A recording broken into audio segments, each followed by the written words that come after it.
Welcome again to Canada, Your Highness. Thank you very much. This place, it's going to be wonderful. Yes. It's quite spectacular to look at. What do you hope will be accomplished inside these walls? Well, these are fairly unique buildings around the world. They are meant to be ambassadorial buildings. That is, they seek to express not only what the community is today, but what it aspires to be. So they're buildings that try to look towards the future. They are also buildings that try to articulate external relations so that people can come into these buildings. We can have events here with non-Ismailis. So these buildings are built with a special purpose. They're not just places of faith, places of prayer. There's 6 Ismaili centers around the world now. Yes. 2 of them in Canada. Yes. What should that tell us? That Canada is very important. Because it's not just numbers. No, it's not just numbers. It's, I think, an expression of, or I would say it's not just, I think it's an expression of long-term confidence. You know, in the history of the community since 1957, like many other communities, not just this one, there's been such volatility in the last 50 years. And when the community started coming to Canada, the decision was quite clear that this was going to be a permanent home for members of the community who wanted to establish themselves in Canada. I want to talk about that a little bit because it's been close to half a century since so many Ismailis came to Canada and made Canada their home. But first, you know, it was 6 years ago, the last time you and I talked. Right. And wherever I go in this country still today, whether I'm on an assignment, going through an airport, giving a speech, people come up to me, Ismailis, often young Ismailis. Yes. And they can repeat sentences that you said in that interview 6 years ago. They remember everything you said. Thank you. But what does that say about their faith and their connection to their Aga Khan? You know, I hope in a number of circumstances to express their feelings, to express their thoughts. I am there not only to observe, I am there to interpret. And understanding what they are thinking is very, very important indeed. And there's a form of osmosis between, I think, what we are trying to achieve in various parts of the world and what the institution is trying to achieve. Well, as you say, part of your responsibility is to help them interpret their faith. Right, exactly. Now, in the more than half century that you've been in the position to do that, how has your faith changed? Has your interpretation of your faith from then to now, has it changed? No. And what's the core of it? My beliefs, the beliefs of a Muslim. So over all that time, nothing has changed, and I don't mean in a negative way, I just mean in terms of the life experience and how it's shaped your interpretation of the faith. Well, I think what you're doing is you're looking at the interpretation of the faith at the time that you need to make that interpretation. I don't think it changes the essence of your belief. The essence of your belief is there. In terms of those Canadian Ismailis, you say that you can see that they came here not just for a visit, they came here, this is their home. Right. This is where their life is now. How do Canadian Ismailis differ from Ismailis in other parts of the world? Well, I think they differ because, amongst other things, they live in Canada, they are Canadians. The value systems of Canada become theirs. I think they share their value systems with Canadians. In the last decades we have found enormous parallelism in the value system. So that in itself is a foundation which you build on. So that's very exciting. I think there's a permanency of that parallelism. And in fact, we found it recently, just the way Canadian Ismailis reacted to the idea of voluntary service outside Canada to help other communities build competence, introduce best practice into our institutions, our programs. That sort of generosity, that sort of thinking of others and not just of oneself, to me is very much part of the Canadian psyche. It's not. So in that sense, the community here is Canadian. Its value system is Canadian. And of course, one of those values is pluralism. Yes. Which has become so much a part of your concerns, your beliefs, yes, and what you're trying to achieve. Yes. Well, I think we're seeing around the world, really, every time pluralism fails, in one way or the other, it ends up in conflict. It's either political conflict, or it's tribal conflict, or it's religious conflict. There are many expressions of conflict. But the fact is that if society does not accept pluralism as a basic fundamental value, then the stresses and strains at some stage or the other will come out to the forefront. They will create risk. And many of those conflicts that you talk about, right, they're based on the lack of pluralism. Exactly. Are within the Muslim world. They're in the Muslim world, but they're also in the non-Muslim world. I mean, you can see it just recently in Kiev. I mean, you can see it's not just the Muslim world. I think the Muslim world is one of the areas, one of the regions where that's happening, but I wouldn't say that it's the only one, far from it. So I don't see this as a Muslim problem. I see it as a global problem. You can't tell, or certainly I wouldn't pretend to know, when the lack of pluralism is going to create an explosive situation. It's one of the things all of us are looking at. When does the lack of pluralism become critical? And most of us in positions of some authority are trying to judge when that is going to happen, what we can do to avoid that situation becoming conflictual. And that's where the whole issue of civil society comes in. And how do you avoid it? I think you avoid it, first of all, by trying to preempt it. So you have to identify it. You have to understand the forces that are at play. And you have to try and give yourself as much time as you can to start acting upon the issues.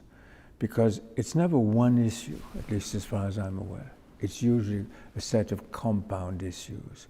So what you're trying to do is reduce the level of risk. You probably can't eliminate it, but you can reduce it to a point where it is no longer explosive. Where have you been successful, or where has the world been successful in doing that since we last met? Well, I think an example I could give you would be northern Pakistan, where there were villages that were mixed communities, villages which were single communities. They lived in poverty, they lived in fear, they lived in worry, and therefore the stresses came from the absence of any quality of life. If you change that, people are no longer sharing poverty and fear. They're sharing hope, and one hopes opportunity. And in that part of Pakistan today, there is much more harmony than there was when we started the program. Now, it's true that there are external influences coming into that area of the country, not in Pakistan, but in Afghanistan also. But basically, the social fabrics are much more intent on looking at a common future than, you know, the pain and division of the past. One of the things you talked about in your speech to the Canadian Parliament this week was something you've brought up before, that concerns you, and the clash of ignorance. Well, some talk about clash of civilizations. You talk about the clash of ignorance between civilizations, especially between the Muslim world and the non-Muslim world. We talked about this 6 years ago, with your hope being that time would change that. Now, I don't think you were talking in 6-year intervals, you were talking longer than that, but nevertheless, one can look back over the last 6 years and say, has there been any headway on that? Or are you as concerned now, or even more so than you were 6 years ago? I'm just as concerned. I'm just as concerned because I am apprehensive that predictability is not part of political planning. I am fairly convinced that the decision to invade Iraq was not based on an in-depth analysis of what was predictable as to the outcome. And that issue of predictability is very, very important indeed. And you can see it today. I mean, I think it's quite clear that that decision was an erroneous decision, which has had all sorts of consequences in that area and indeed in the whole of the Muslim world. Well, let's talk about some of that. First of all, you mentioned in your speech in Ottawa, and it in some ways it goes right to that Iraq situation. You talked about how there could be times when people felt they were well served even by an autocratic government that would benefit them more than being served by an ineffective democratic government. Now, you must have thought long and hard before saying that, because that could upset some people to hear that. So what helped shape your mind to say that? I think that if you go back to countries in development, because I speak essentially from the point of view of countries in the third world, not North America or Western Europe, you can see that a number of situations in Africa, in Asia, were politically maybe undemocratic, but they were productive for civil society. And so long as people had the feeling that they were making some form of progress in the quality of their lives, they accepted that, because there was no, how would I call it, no pressure for change. If the system is producing an improving quality of life, people don't go into the streets. It's an error to think that people are going to get out into the streets simply because they haven't had elections or things of that sort. I think it happens when there's frustration, when there's dissatisfaction, when governments fail to take decisions which seem to be in the national interest. And you can see it today in Kiev. But some could take those words and say, well, you know, let's think that through. If Mubarak had felt that way and raised the risk of what's eventually happened in Egypt since his departure, he could say exactly that, okay, I'm an autocratic government, but you're going to have a mess with an ineffective democratic government. And you could make the same argument about Iraq, as you just brought up. But I think the issue there is the change process. It's the absence of a change process. And I think that that's what we're seeing today, the absence of an organized, peaceful change process. And that's the key problem that we're dealing with today. It's civil society which is saying quite clearly, we don't want to live in this context for the next 5, 10, 15 years. So what is the change process? I think that's one of the basic issues that we're dealing with today. And in both those two countries, it's still unclear. Yeah. So the change process doesn't mean that you have clarity. The change process opens the door to change. What are the continuing consequences of the situation in Iraq?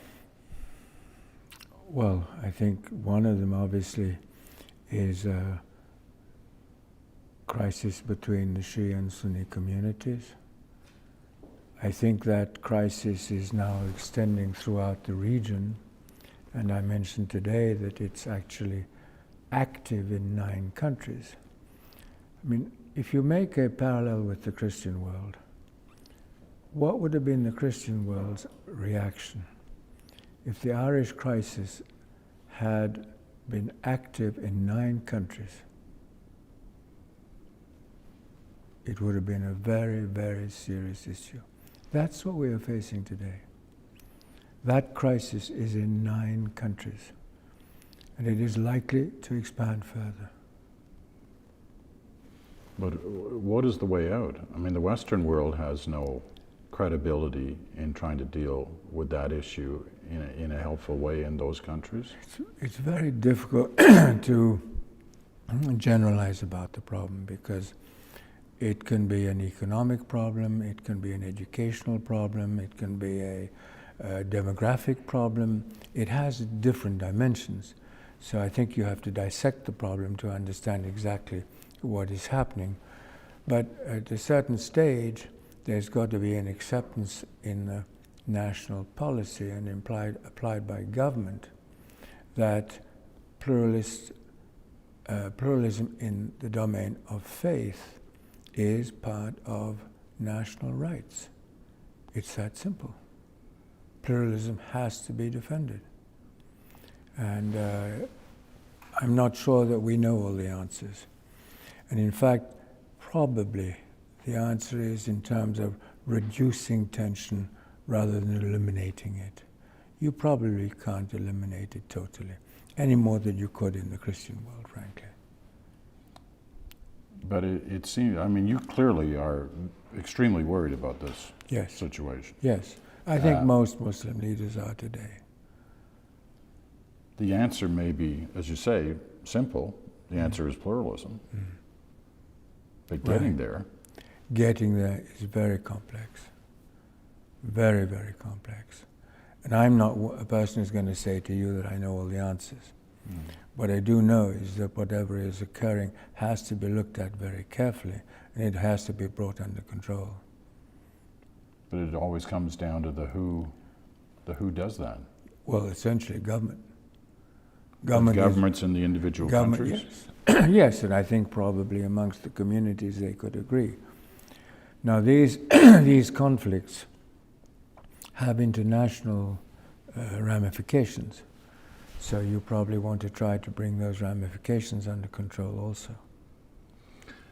You said earlier that these issues are not just issues in the Muslim world. No. They're in the whole world. And one thing I found, I found many things interesting in your speech in Ottawa, but one of the things on this issue that I found interesting was that you almost had to walk through the basic history, not only of your own time, but the basic history of the Muslim world and the divisions within it, to the Parliament of Canada. I mean, when we talk about the clash of ignorance. Well, that's it. But that's it. It's that basic, though. It's that basic. And when we talked some years ago, I said to you, one of our biggest problems in the Islamic world is that we are absent from Western culture. We don't exist. Now that's changing, but it's changing very, very slowly. Very, very slowly. In my view, much too slowly. And I'm not sure I understand why it's changing so slowly. But much of what I said today to the Parliament is so basic that it could be part of general education around the world, simply so that communities, countries understand what are the dynamic forces in those societies. It's not new. It's been there a long, long time. I guess that's where we're left after these past 13 years, since 9/11, since the clash of ignorance. became very much in the forefront. Right. That leaves you wondering whether really anything has been accomplished in trying to pull down those walls. I'm not pessimistic. And you weren't pessimistic last time when we talked either. No. And you were convinced that things were changing, but you seem less so now. No, I'm not pessimistic. I think the issue is recognized. And I think it's recognized in a much wider spectrum than it was when we last talked. But I'm not sure that that change process is occurring in all the areas where it should occur and quickly enough. I'm not sure of that. I mean, what I said today about the differences between Shia Imams and Sunni Imams, that sort of information is so basic. And these sorts of issues really should be part of general knowledge, you know? And I'm not trying to proselytize in any way. I'm looking at this in terms of basic knowledge. That there should be this gulf of ignorance still today is something that worries me. And you can see the consequences. As I said, that invasion of Iraq had consequences which were foreseeable, which could have been preempted, and which could have been thought through wisely. Now, as far as I know, none of that happened. You see, even the issue of public opinion. How does public opinion make a judgment on that issue if it doesn't understand the forces at play? In a democracy, an erroneous foreign policy would be held up as a question about competence, wouldn't it? Mm-hmm. But if that can't happen because the public doesn't understand the issues at stake, then there's no judgment process. And in the case of Iraq, the judgment process has occurred massively post facto. What about Afghanistan? We haven't discussed that. We are watching these next couple of months as the various forces from the West move out, including Canada's and the Americans, with great hopes that things are going to be calm and settled there. Right. Hope. Right. As opposed to what many feel, analysts feel, that it's going to be the same old story in Afghanistan. Right. Right. Now, you have a lot of time and energy and your work invested in Afghanistan. Yeah. What do you think? It's a very fragile time. Let's be clear. As I said earlier in Parliament, I'm a strong believer in civil society. But civil society can't grow in a disabling environment. If the Afghan environment becomes more disabling than it is today, then I don't see a peaceful process ahead. Because I think there's going to be a lot of tension amongst the communities, amongst various parts of the city, of the country. So I'm worried about that, frankly. But if the political process, the outcome of the political process, is one which looks at how you continue the reconstruction of civil society in the country, I think there's a good chance it'll work. It won't work all over the country at the same speed, that's clear. But I hope that there would be sufficient confirmation of the positive process of change in areas of the country that the others will say, that's what we want. This is the North and the East doing well, the South and the West not so well. Yes. It's been that way for a while. Yes, it has. But that can change. What about the leadership in Afghanistan? 6 years ago, you still had confidence in Hamid Karzai. Yes. Well, I think at this point, the key issue for Afghanistan now is going to be whether civil society and the development processes will be protected. That's my big worry. Do you have confidence that they will under his leadership? I don't think it's a question of his leadership. It's a question of the competence of the Afghan organizations, the security organizations. Are they well trained enough, numerous enough, well equipped enough,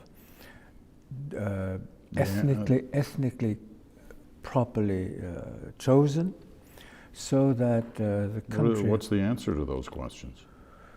I don't know the answers for the whole of the country. I know that in areas where we are working, we still would like to see much more done. And I'll be frank, I'll say a lot more done.